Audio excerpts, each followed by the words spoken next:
Warning: some viewers may find the following video disturbing. Viewer discretion is advised.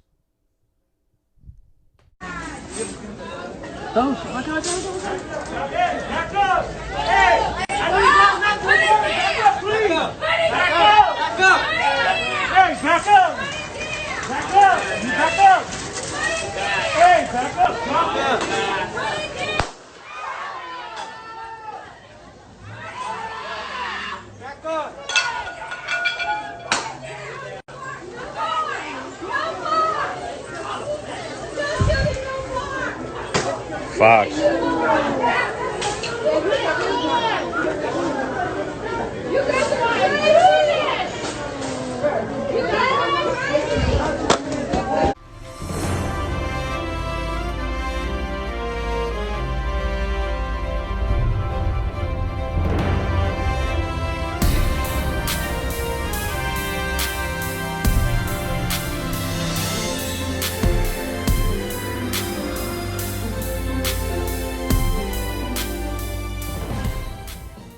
All right, gang, I do have an editorial for you on this hump day morning.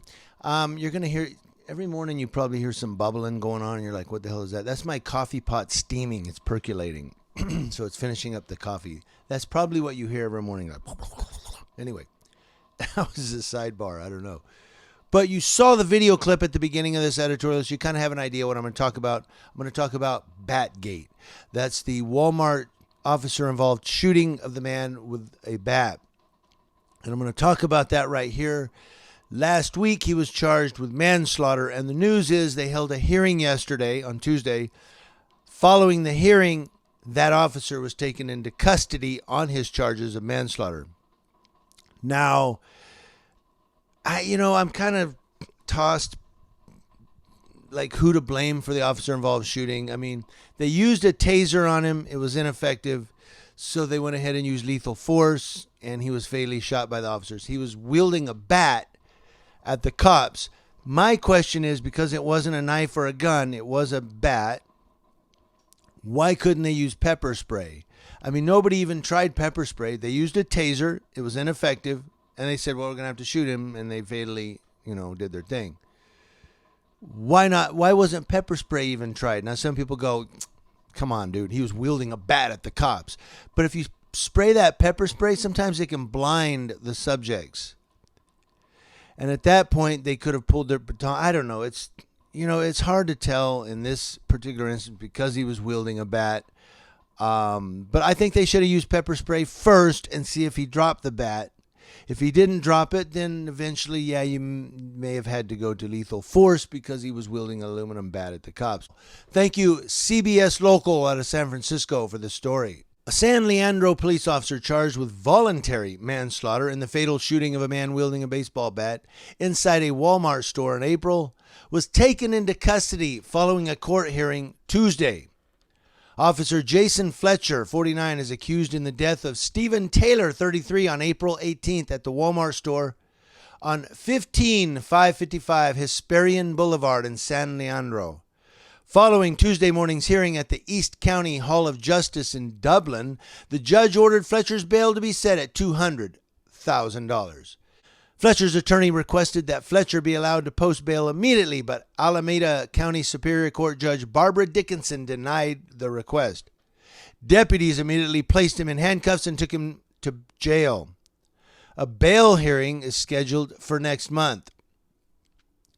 It's justice. Lock him up, said Stephen Taylor's brother Michael outside the court Tuesday. He went on to say, quote, I feel a lot of emotions, mostly sickness and anger. It's more of the same. Because nothing's changing. It's just the same over and over again. The case is one of the first cases filed under a new, more restrictive California law that narrows the scope of the lawful use of legal force by an officer. Fletcher will be one of the first officers to face it in court. Fletcher's attorney, Michael Raines, outside the court yesterday, said the issue was going to be, did he attempt to de-escalate the situation before using lethal force?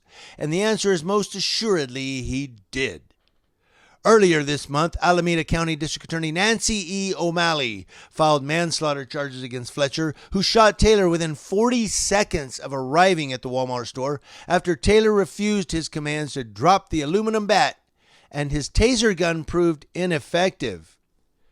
Fletcher is the first Bay Area law enforcement officer to face charges for killing a civilian while on duty since BART officer Johannes Messerly was charged with killing Oscar Grant on New Year's Day in 2009.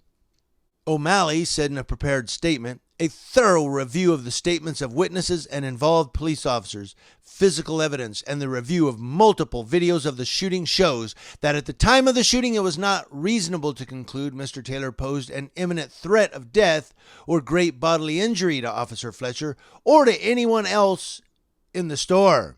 She goes on, quote, "I believe Officer Fletcher's actions coupled with his failure to attempt other de-escalation options rendered his use of deadly force unreasonable and a violation of Penal Code Section 192A, voluntary manslaughter."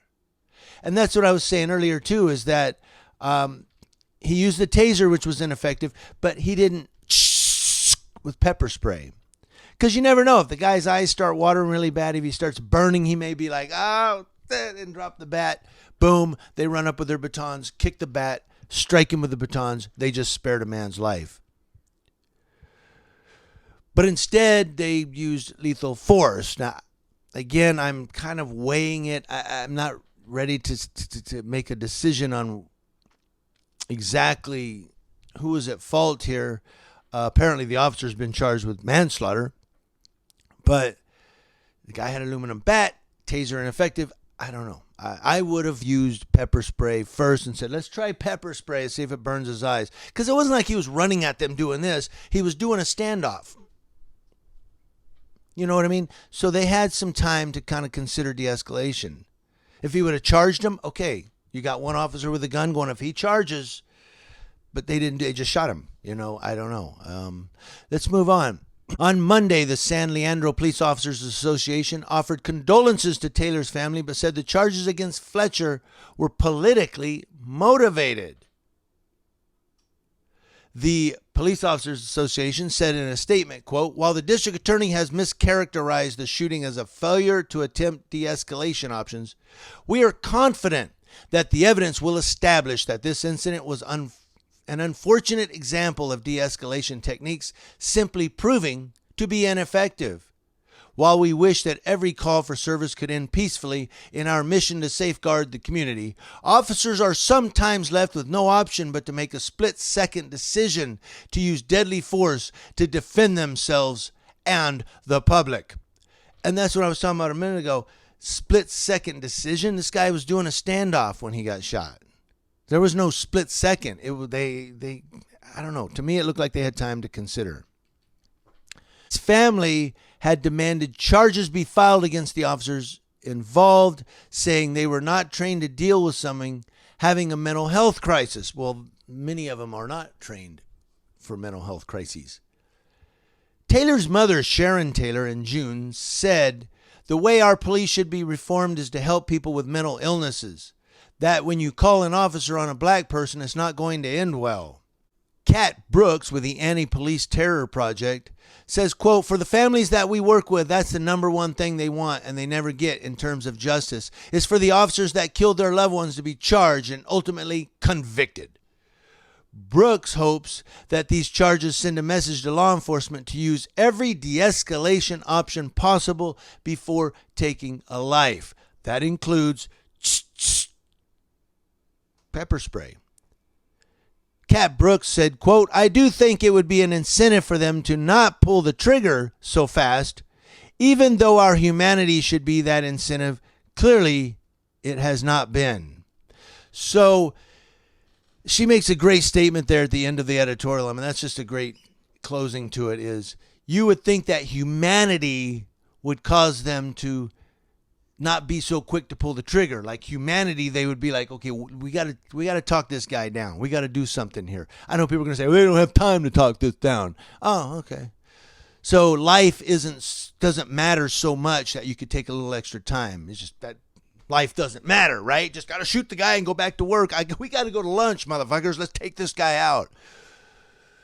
And I made that statement because that's what people have said to me in the past when I have said they could have, used a little more time or took a little more time to de-escalate. I've had comments where people have said, they don't have all day to stand there and argue with the guy. I've had people comment that.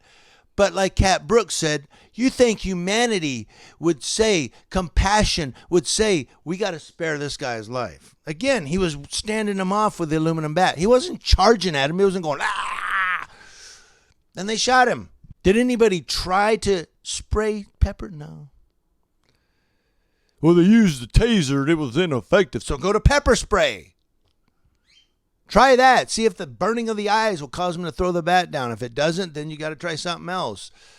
But just to go, fuck it, and shoot the guy, I don't know. What do you guys think? Let me know in the comment section below. I want to hear from you. Community Leo Watch, watching Leos, that's law enforcement officers on this hump day, from coast to coast across every hump. That would be mountains, I think. Thank you, guys. Happy hump day. See you tomorrow with another editorial. I'll probably have more videos today. We'll see. Usually I do.